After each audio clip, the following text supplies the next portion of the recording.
धुआं कइले बा सैया के जोगावल धनवा धुआं कइले बा तो खोद खोद ढोरी के जीजा धुआं कइले बा खोद खोद ढोरी के जीजा धुआं कइले बा डोई डोई आटा के लोई पुआ कइले बा तो खोद खोद ढोरी के जीजा धुआं कइले बा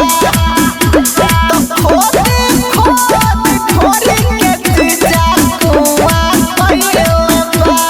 अरे चलो कहता में विद्या से म्यूजिक बाय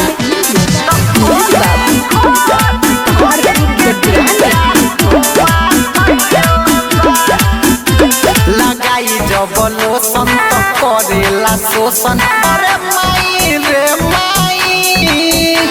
तो जारी करे कोसन जे जानी परोसन अरे माई रे माई अरे सुन रे लगाई जब लोसन तो करेला शोषण अरे माई रे माई तो जारी करे कोसन जे जानी परोसन अरे माई रे माई जाती जाती गलिया के हमरा रुआ कइले बा तो खोद खोद ढोरी के जीजू कुआ कइले बा तो खोद खोद ढोरी के जीजा कुआ कइले बा अरे डाल ली हो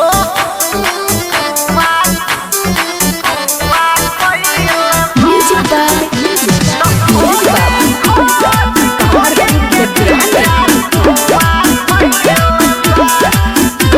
यादव दिगंबर नहीं करे कहल अरे माई रे माई तो कोई के छल पिया दे भले जल अरे माई रे माई अरे समझाओ रे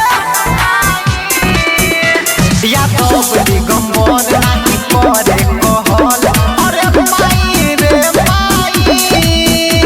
तो कोई के छल पिया दे भले जल अरे माई रे माई साधु वाला झूठ माले पूरा खइले बा तो खोद खोद ढोरी के जीजू कुआ कइले बा तो खोद खोद ढोरी के जीजा कुआ कइले बा और विद्या कैसे बर्दाश्त करी रे रिकॉर्डिंग बाय जय Ganga studio Sursand. Mobile number 91 220 75 111।